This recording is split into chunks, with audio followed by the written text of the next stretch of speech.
विद्यार्थी मित्रांनो नमस्कार. मी धनराज परगे तुमच्या सर्वांच्या आवडीच्या स्कॉलरशिपवाला या यूट्यूब चॅनलमध्ये तुमचं पुन्हा एकदा स्वागत करतो.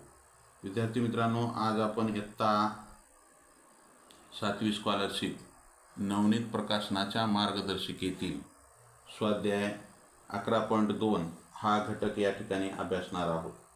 विद्यार्थी मित्रांनो, माय व्हिजन नवोदय ॲडमिशन राज्यव्यापी उपक्रम मोफत मार्गदर्शन या उपक्रमाअंतर्गत आम्ही इयत्ता 5वी नवोदय, 4थी स्कॉलरशिप, 7वी स्कॉलरशिप, 8वी NMMS या सर्व शालेय स्पर्धा परीक्षांचे मोफत मार्गदर्शन करतो. ज्यांना या मोफत मार्गदर्शनाचा लाभ घ्यायचा असेल त्यांनी स्क्रीनवर दिसत असलेल्या 7588546308 हा माझा व्हॉट्सअप क्रमांक आहे. यावरती मॅसेज करा. त्यामध्ये तुमचं नाव आणि वर्ग एवढी माहिती द्या. मी तुम्हाला त्या ठिकाणी त्या वर्गाच्या ग्रुपची लिंक देईन. त्या लिंकद्वारे ग्रुपमध्ये जॉईन व्हा व दररोज लाईव्ह तासिका करत चला. आज आपण चलन या घटकावरील स्वाध्याय 11.2 नवनीत प्रकाशनाच्या मार्गदर्शिकेतील वर्ग 7वा नवनीत प्रकाशनाची मार्गदर्शिका त्यातील चलन या घटकावरील स्वाध्याय 11.2 हा घटक या ठिकाणी आपण अभ्यासणार आहोत. त्यातील पहिला प्रश्न काय पहा. एका मोटारीचा ताशी वेग 50 किमी असताना एका गावाहून दुसऱ्या गावी पोहोचण्यास 6 तास लागतात. एका गावाहून दुसऱ्या गावी पोहोचण्यास किती तास लागतात? 6 तास लागतात.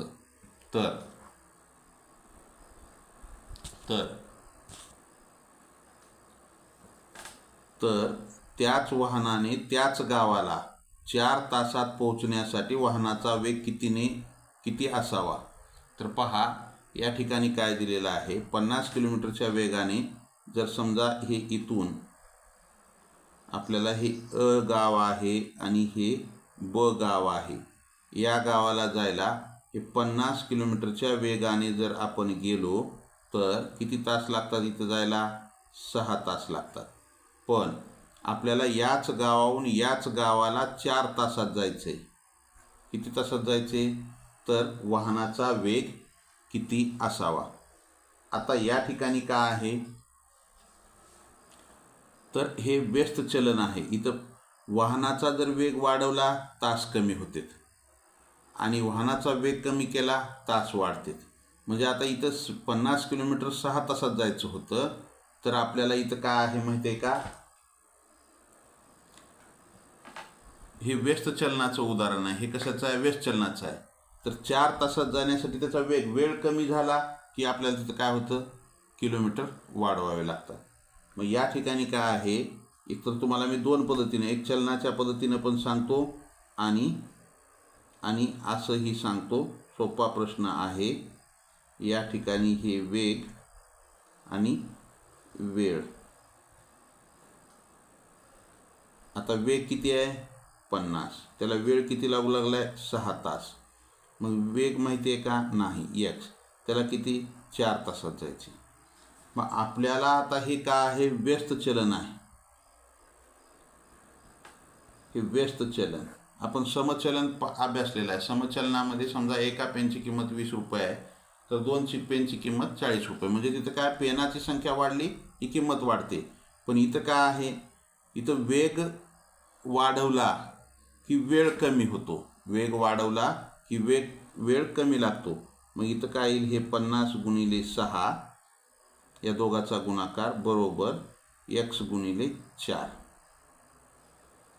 समचलनामध्ये भागाकार हा काय असतो? स्थिर असतो आणि इथं गुणाकार स्थिर असतो. तर मग हे 4 इकडं आलं, हे 50 गुणिले 6, 4 इकडं भागिले आलं, बरोबर काय राहिलं? x राहिलं.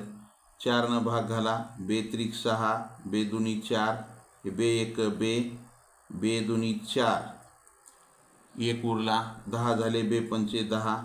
मग x बरोबर 25 त्रिक 75 किलोमीटर. तर त्याच गावाला 4 तासात जर पोहोचायचं असेल तर आपल्याला 75 किलोमीटर या वेगाने जावे लागेल. पोहोचण्यासाठी वाहनाचा वेग किती असावा? तर 75 किलोमीटर. आता हाच प्रश्न मी तुम्हाला दुसऱ्या पद्धतीने सांगतो. आपल्याला इथं काय दिलेलं आहे पहा. इथं काय दिलेलं आहे? वेग दिले 45 किलोमीटर, त्याला वेळ दिला आहे 6 तास. मग आपल्याला काय करावं लागेल, इथं अंतर काढा. अंतर बरोबर वेग गुणिले वेळ. वेग 45 आहे गुणिले 6.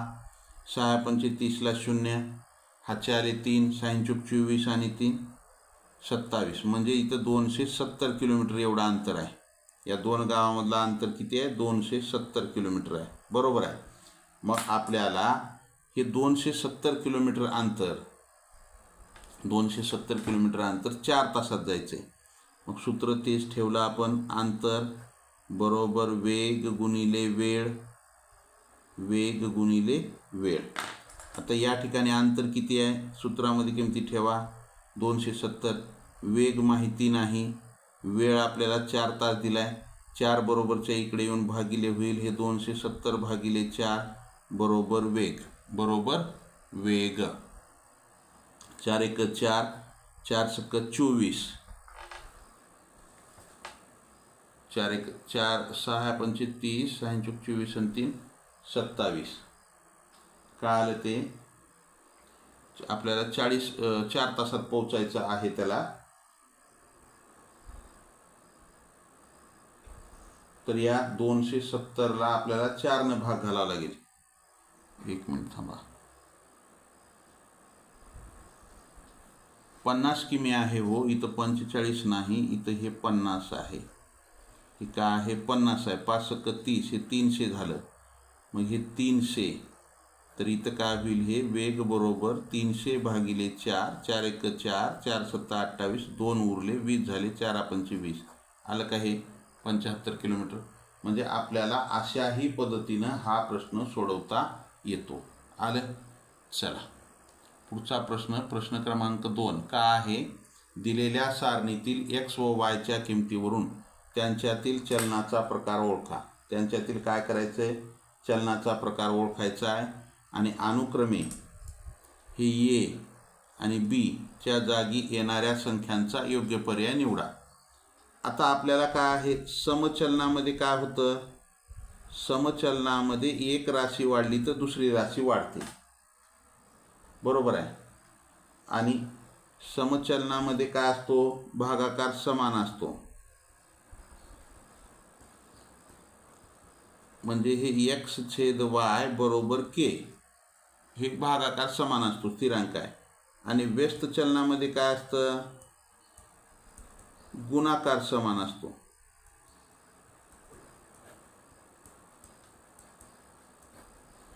तर x गुणिले y बरोबर k. तर आता या ठिकाणी आपल्याला काय करावं लागेल, आता आपण जर हे व्यस्त चलन समचलन आहे का जर पाहिलं, तर हे 6/16 बरोबर हे 18/48 घ्या. आता इथं कितीनं भाग जाईल, 2नं भाग जाईल. 2 6, 2 16, 3/8. इथं आपण 6नं भाग जातो. 6 18, 6 8 48. म्हणजे इथंही 3/8 येऊ लागले, इथंही 3/8. म्हणजे हे काय आहे, समचलन आहे. गुणाकार ह्यांचा काय येऊ लागलाय, समान येऊ लागलाय.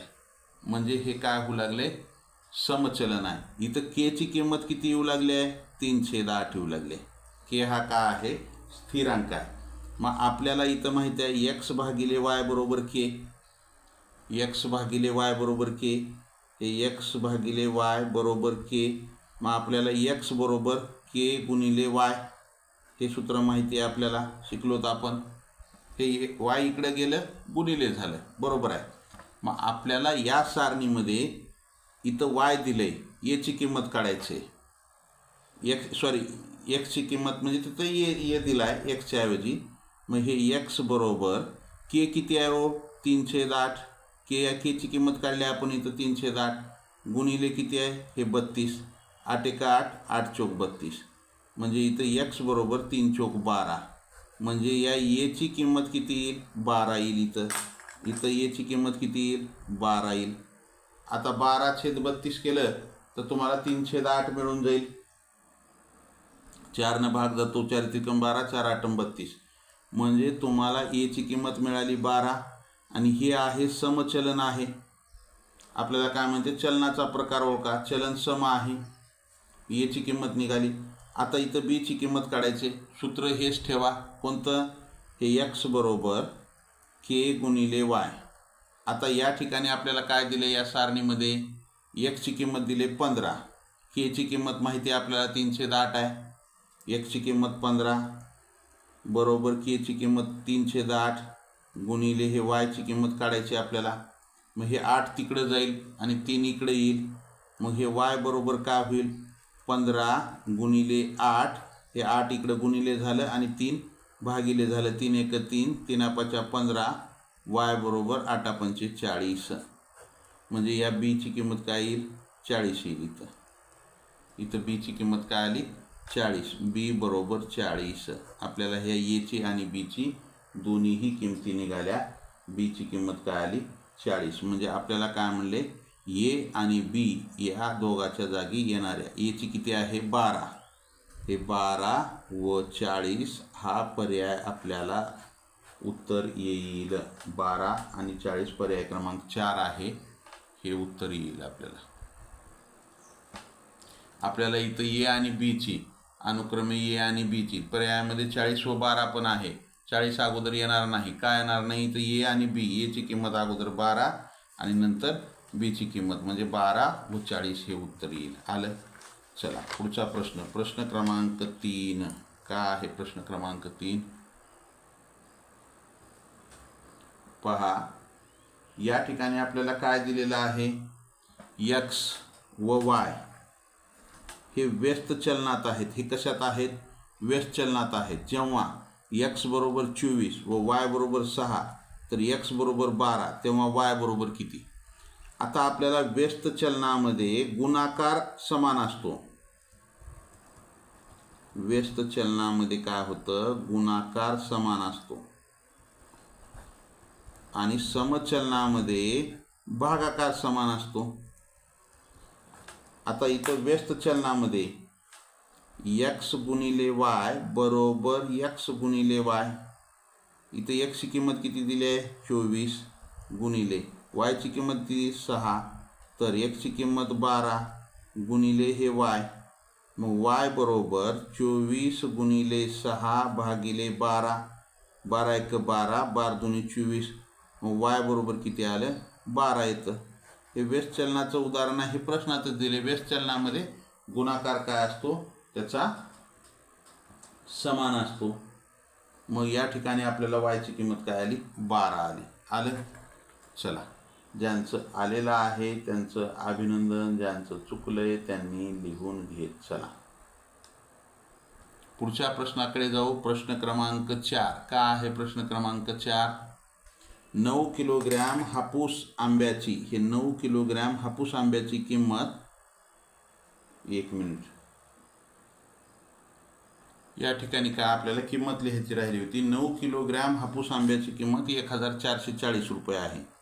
किती आहे? 1440. तर 2.5 किलोग्रॅम हापूस आंब्याची किंमत किती? दोन प्रकारे आपल्याला हा प्रश्न सोडवता येतो. इथं काय आहे? तुमचे किलो वाढले की किंमत वाढते, किलो कमी झाले किंमत कमी होते. मग या ठिकाणी काय आहे? हे समचलन आहे. हे काय आहे? समचलन आहे. मग समचलनामध्ये काय होतं? समचलनामध्ये काय होतं? भागाकार समान असतो.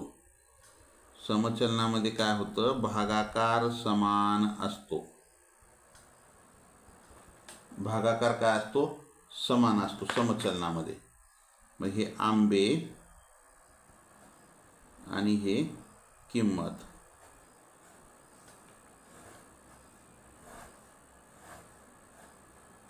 आता आपल्याला आंबे किती येते? म्हणजे आंबे म्हणजे किलो. हे 9 किलो. किंमत किती आहे? 1440. पुढं काय म्हणते? आंबे 2.5 किलो. त्याची किंमत माहिती नाही. मग आपल्याला इथं काय आहे? हे समचलनाचं उदाहरण असल्यामुळं समचलनामध्ये भागाकार समान असतो. 9 भागिले 1440 बरोबर हे 2.5 भागिले x. आपण इथं 9 भाग जाते का बघू? 4 4 8 आणि 1 9. 9 भाग जातो. 9 1 9, 9 1 9, 5 उरले, 54 झाले. 9 1 54, 0. 1/160 आलं. बरोबर आहे. 1/160. मग हे x इकडं आणा, 1 गुणिले x x, हे 2.5 गुणिले 160 करा. मग एकची किंमत मिळेल 25 0 0, 25 सख 150ला 0, हाचे आले 15, 25 एक 25, 25 आणि 15 40. एक अंक सोडून दशांश आहे म्हणजे हे 400 रुपये. इथं काय येईल, एकची किंमत काय येईल, 400 रुपये येईल. आलं का लक्षात? एकची किंमत हे आपण चलनाने सोडवलं. नसेल तर सगळ्यात सोपी ट्रिक तुम्हाला मी सांगतो, पहा. इथं काय दिले, हे 9 किलो समचलन असेल तरच करता येते बरं का. असं 9 किलोग्रॅम बरोबर 1440 रुपये. तर 2.5 किलोग्रॅम बरोबर किती रुपये. तिरकस गुणाकार करा. 2.5 गुणिले 1440 भागिले 9. हे समचलनातच करता येते फक्त. 9 1 9, 9 1 9, 14मधून 9 गेले 5 उरले 54 झाले. 9 सकी 54 0. हे 160चा 0 इथं ठेवला. 16 85ला 0, हाचे आले 8, 16 2 32 आणि 8 40. हे 4000 आलं. एक अंक सोडून दशांश 0 कटला. मग काय आलं, 400 रुपये. काय येईल, 400 रुपये हे तिचं उत्तर येईल. आलं. चला पुढच्या प्रश्नाकडे जाऊ. प्रश्न क्रमांक 5. प्रश्न क्रमांक 5 का आहे, प्रत्येक बाटलीत 80 मिली औषध भरले असता सर्व औषध 125 बाटल्यात भरलेले गेले, तर सर्व औषध 200 बाटल्यामध्ये प्रत्येकी समान आकारमानाचे भरले गेले असते तर प्रत्येक बाटलीत किती मिली औषध भरावे लागेल. या ठिकाणी काय आहे पहा, एका बाटलीमध्ये 80 मिली औषध भरले, तर सर्व औषध 125 म्हणजे 125 बाटल्यामध्ये औषध भरले. किती, एका बाटलीमध्ये 80 मिली प्रमाण. मग पुढं काय म्हणतंय, हेच आपल्याला 125 बाटल्यामध्ये भरण्याच्या ऐवजी 200 बाटल्यामध्ये भरायचं आहे तेवढंच औषध. तर आपल्याला इथं काय होईल, किती मिली एका बाटलीत भरावं लागेल.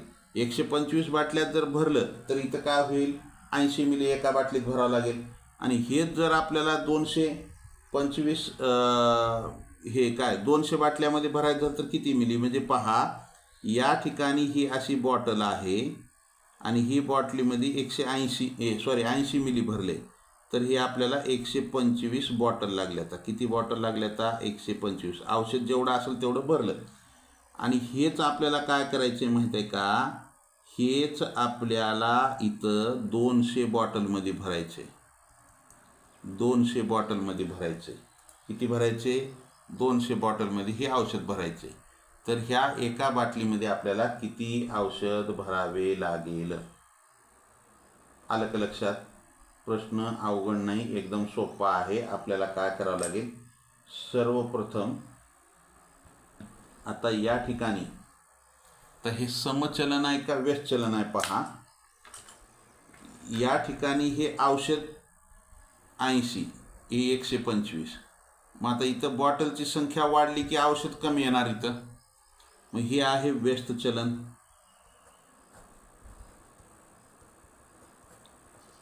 या ठिकाणी काय आहे, बॉटल वाढल्यावर औषध बी वाढलं पाहिजे ना, नाही ना. बॉटल 200 झाले आता, मग इथं काय आहे, औषध कमी होईल. औषध तर तेवढंच आहे. मग आपल्याला काय होतं, हे व्यस्त चलन आहे. मग व्यस्त चलनामध्ये 2 प्रकारे तुम्हाला सांगतो मी. व्यस्त चलनात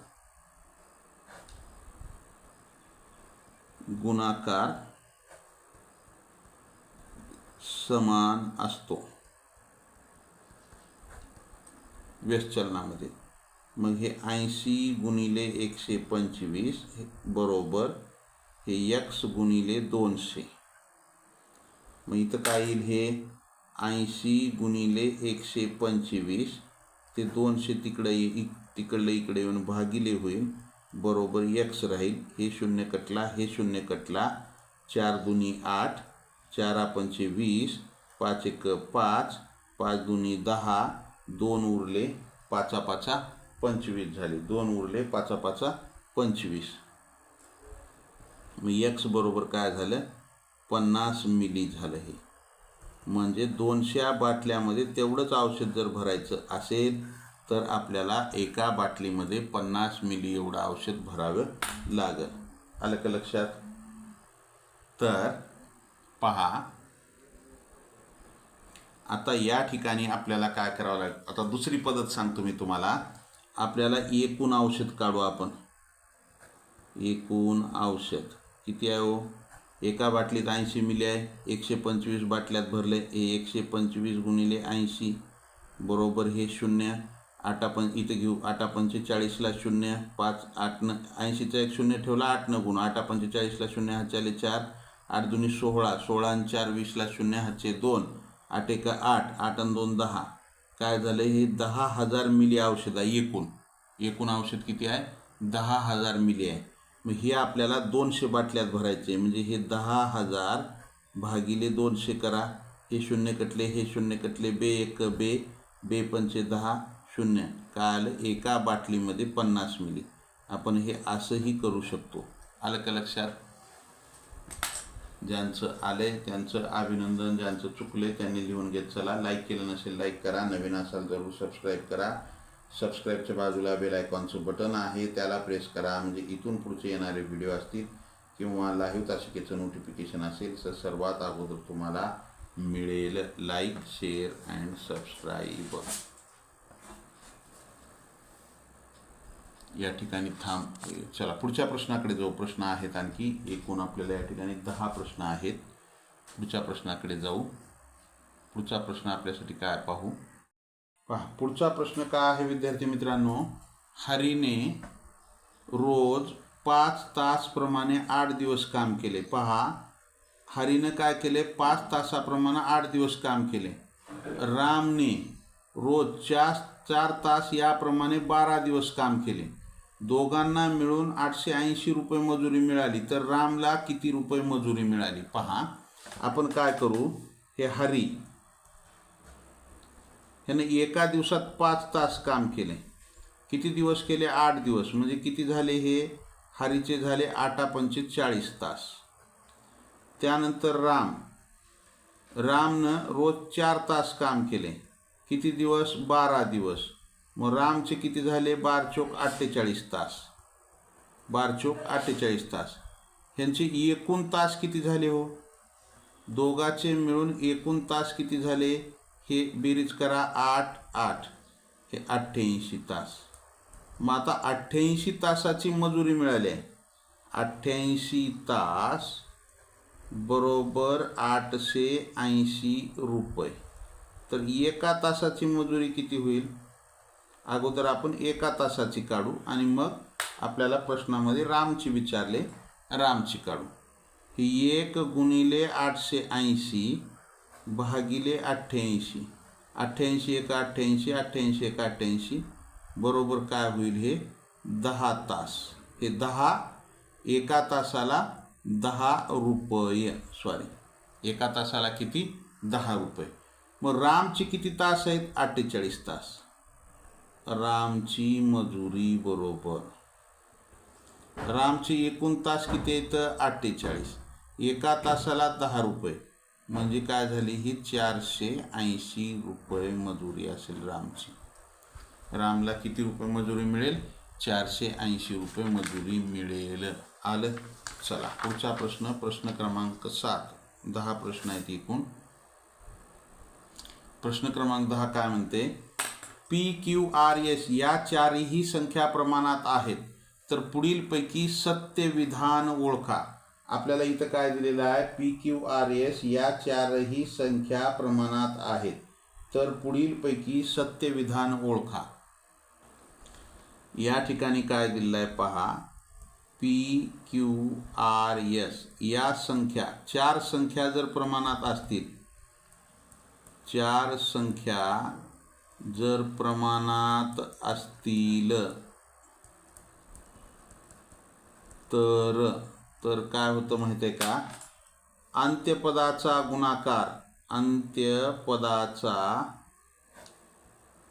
गुणाकार बरोबर मध्यपदाचा गुणाकार.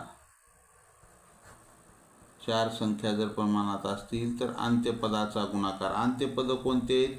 हे आहेत हे पी एस बरोबर मध्यपद कोणते आहेत, हे क्यू आर, क्यू आर म्हणजे पी एस बरोबर क्यू आर. तर पी एस बरोबर क्यू आर आहे का इथं, नाही. ह्याला काय केलं पहा, इथं हे एस अगोदर घेतले, एस पी बरोबर क्यू आर, एस पी बरोबर क्यू आर. पर्याय क्रमांक 4 हे उत्तर येते.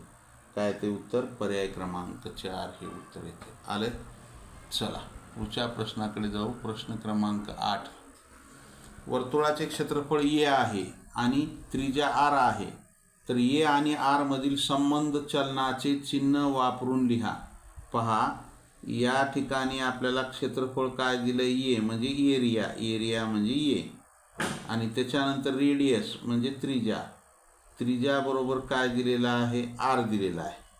तर या ठिकाणी आपल्याला ह्या ए आणि आर मधील संबंध चलनाचे चिन्ह वापरून लिहा. मग आता आपल्याला वर्तुळाचे क्षेत्रफळ बरोबर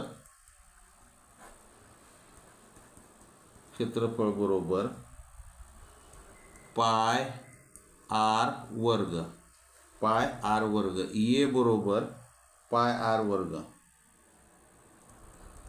पाय आर वर्ग. आता हे जर कॉन्स्टंट असेल म्हणजे स्थिरांक असेल, के असेल पाय, तर काय होईल, हे समचलनामध्ये येईल. ए बरोबर आरचा वर्ग, ए अल्फा आर स्क्वायर, ए अल्फा आर स्क्वायर. पर्याय क्रमांक 4 हे उत्तर येते. काय ते उत्तर, पर्याय क्रमांक 4 हे उत्तर येते. आलं. ज्यांचं आलंय त्यांचं अभिनंदन, ज्यांचं चुकलंय त्यांनी लिहून घेत. चला पुढच्या प्रश्नाकडे जाऊ आपण. पुढचा प्रश्न आपल्यासाठी काय पहा, का आहे हा पुढचा प्रश्न. एका नळाने 5000 लिटर धारकतेचा एक हौद 8 तासात भरतो. म्हणजे 8 तास जर नळ चालू राहिला तर तो 5000 लिटर पाणी त्या हौदात पडते आणि तो हौद भरतो. तो त्या हौदाची क्षमताच आहे 5000 लिटरची. बरोबर आहे. उज्ज्वलाने दुर्लक्ष केल्याने नळ 9 तास 36 मिनिटे, नळ किती तास चालू राहिला, 9 तास 36 मिनिटे एवढा नळ चालू राहिला, तर किती पाणी वाया गेले. म्हणजे या ठिकाणी काय आहे पहा, तो हौद 8 तासात भरतो, पण तो नळ किती 9 तास 36 मिनिटे चालू राहिला. म्हणजे या ठिकाणी काय, हौद भरून पाणी वाया गेलेलं आहे, पाणी वाया गेले. मग हे 9 तास 36 मिनिट वजा हे हौद भरतो 8 तासामध्ये, 8 तास 00 मिनिट. मग काढा, हे 36 मिनिट आणि 9 तासातून 8 तास गेले तर 1 तास. मग 1 तास 36 मिनिट काय झाले, पाणी वाया गेले. पण आपल्याला किती लिटर पाणी वाया गेले म्हणजे त्याने किती लिटर, किती पाणी वाया गेले, किती वेळ नाही, पाणी किती वाया गेले. तर आपल्याला काय करावं लागेल माहिती आहे का, हे 8 तास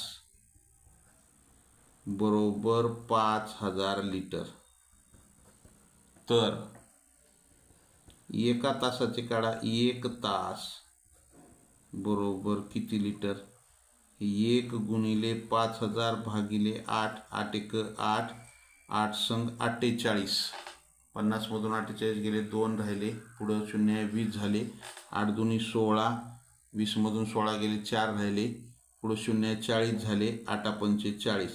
म्हणजे एका तासामध्ये 625 लिटर पाणी वाया गेले. हे एका तासामध्ये 625 लिटर पाणी त्या नळातून येते. आता आपल्याला इथं एका तासाचे मिळाले, म्हणजे ही 1 तास म्हणजे 60 मिनिटे बरोबर 625 लिटर. बरोबर आहे. 60 मिनिटांमध्ये 625 लिटर.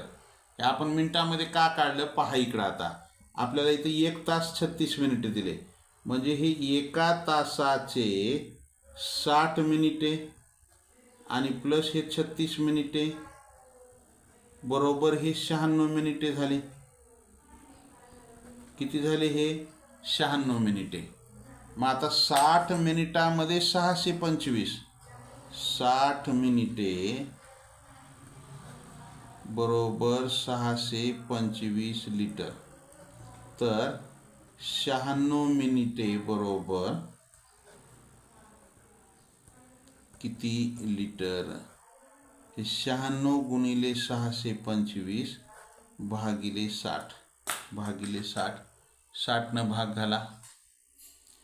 6 1 6 0, 6 1 6, 3 उरले, 36 झाले, 6 6 36, 6 6 36, 5 भाग घाला, 5 2 10, 5 1 5, 2 उरले, हे सॉरी 1 उरला, 12 झाले, 5 2 10, 2 उरले, 5 5 25, काय आलं?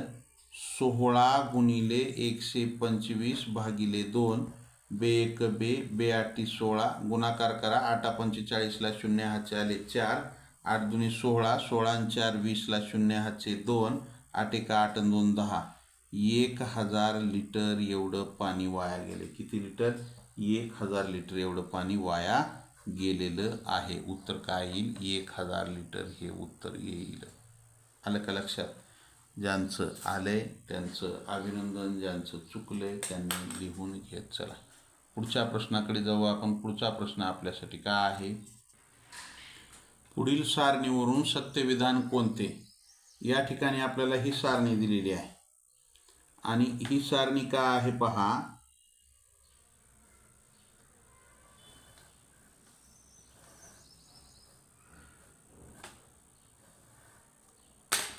एक्स वाय 0.01 छेदा वाय बरोबर 0.5, 0.02, 0.025, हे काय 50 आणि 0.0030 आणि 1. म्हणजे या ठिकाणी काय आहे? व्यस्त चलनामध्ये काय असतं? व्यस्त चलनामध्ये गुणाकार समान असतो, गुणाकार समान असतो आणि समचलनामध्ये भागाकार समान असतो. मग आता या दोघाचा गुणाकार, हा गुणाकार, हा गुणाकार आणि हा गुणाकार जर इक्वल असेल तर हे व्यस्त चलन आहे. गुणाकार करा. 0.01 गुणिले 0.05, 5 1 5, 3 अंक सोडून दशांश 1 2 3, काय आला? 0.05. मग या दोघाचा गुणाकार करा. 0.02 गुणिले 0.25, 25 2 50, मग 1 2 3 4 अंक, 1 2 हे 3 4, म्हणजे 0.005 इथंही आलं, इथंही आले. मग हे काय आहे माहिती आहे का? हे आहे व्यस्त चलन आहे. काय आहे? हे व्यस्त चलन आहे. मग काय येईल? हे पण गुणाकार करून बघा. 50 गुणिले 0.0001, हे 50 1 50, 4 अंक सोडून दशांश द्या, 1 2 3 4, म्हणजे काय आलं? हे 0.005, हे इथंही तेच आलं, इथंही तेच आलं. म्हणजे हे काय आहे? हे व्यस्त चलन आहे. हे काय आहे? एक्स व्यस्त चलन वाय, एक्स व्यस्त चलन वाय, पर्याय क्रमांक 2 हे उत्तर येते. काय ते उत्तर? पर्याय क्रमांक 2 हे उत्तर येते. एक्स व्यस्त चलन वाय हे उत्तर येते. पर्याय क्रमांक 2 हे उत्तर येते. आलं? चला, ज्यांचं आलंय त्यांचं अभिनंदन, ज्यांचं चुकलंय त्यांनी लिहून घेत चला. विद्यार्थी मित्रांनो, या ठिकाणी आपला चलन या घटकावरील स्वाध्याय 11.2 या ठिकाणी संपलेला आहे. आपला चलन घटक संपलेला आहे. काळ काम वेग हा घटक संपलेला आहे. त्यानंतर सरासरी हा घटक पण संपलेला आहे. त्यावरील आपण सरासरी या घटकावरील स्वाध्याय सुद्धा आपण झालेला आहे. तर आता आपल्याला काय आहे तर भूमिती हा घटक घेण्याच्याऐवजी आपण काय करू? या ठिकाणी जो पुढचा भाग आहे आपला दशमान परिमाणे महत्त्वमापन, त्या व्यावहारिक गणित, त्यामध्ये परिमाणे हा जो घटक आहे हा घटक घेऊ. परिमाणेवर पुन्हा आणखी आपल्याला 3 स्वाध्याय आहेत. त्यानंतर परिमिती, क्षेत्रफळ आहे, परिमिती आहे, क्षेत्रफळ आहे, त्यानंतर पृष्ठफळ आणि घनफळ आहे. मग हे आपण घटक घेऊ आणि मग भूमितीकडे येऊ. तर चला या ठिकाणी इथं हा प्रश्न संपलेत, स्वाध्याय संपलेला आहे. लाईक केलं नसेल लाईक करा, नवीन असाल जरूर सबस्क्राईब करा. सबस्क्राईबच्या बाजूला बेल आयकॉनचं बटन आहे त्याला प्रेस करा, म्हणजे इथून पुढचे येणारे व्हिडिओ असतील किंवा लाईव्ह तासिकेचं नोटिफिकेशन असेल सर्वात अगोदर तुम्हाला मिळेल. Like, share and subscribe. या ठिकाणी थांबू. जय हिंद, वंदे मातरम, bye, see you next period. Have a nice day.